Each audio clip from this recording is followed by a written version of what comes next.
practical approach to history is a really valuable one. And this book is most definitely the outcome of a practical approach to history. It comes from my astonishment at the work and the impact that running a coal home had. I'd spent years, really 20 years running wood homes in historical context. I'd done it loads. I learned all sorts about how people in the 14th, 15th, 16th century managed their homes fired by wood and in its various forms, whether it be little twigs for the oven or gorse bushes or kindling or giant logs or whatever. I had a lot of experience in running a wood-fired home, and then suddenly I was asked to run a coal home, and oh gosh, how different it was. And I thought, well, there must be loads written about this. Everybody must know that it was really... No. I was shocked. Nobody else seemed to have noticed. And I thought, well, have I got this right? I don't know. And I went away and thought about it some more and researched some more and thought about it some more. This book has really taken me about 25 years to write. At least the thinking and the researching and the... Just... Why doesn't anybody know this? Because the practical showed me something that other people don't seem to have noticed.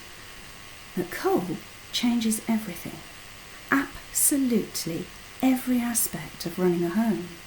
And that if you're going to successfully run a coal home, all sorts of things have to change. You have to eat different food, different styles of food. You have to do your cleaning in a different way. You have to do your laundry in a different way. You have to get your supplies in a different way. You go to different suppliers, and that creates different supply chains and businesses and different aspects of how you use the countryside. If I don't need to burn it anymore, why do I need to make sure that I've got a wood supply? I don't. I could grub that wood up and plant some more potatoes or something instead, couldn't I? And I just kept thinking to myself, but has really nobody noticed? And I think the answer is, because the change happened in homes, the preserve of women, who don't often get much of a voice in history. And worse than that, the change happened in the less glamorous bits of a home, the places where the work is being done by working class women. It's not really impacting that much on the princesses and the duchesses and my lady this, and they're not really having much impact on it. They're the ones who, if a woman has access to writing, they're usually the women who have it. The change happened in the domestic spaces of ordinary women, of working class women, of housewives managing on their own or with just one little helper, or indeed of women who were that one little helper, of servants in somebody else's home.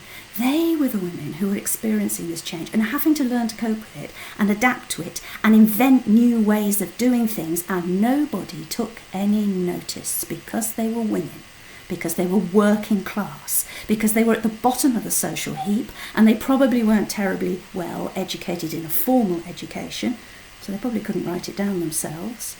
Nobody noticed. But I noticed. The practical made me notice. And it made me ask a lot of questions, which I'm still hunting answers for. There's a lot of research still to be done on this. I hope I've made a start.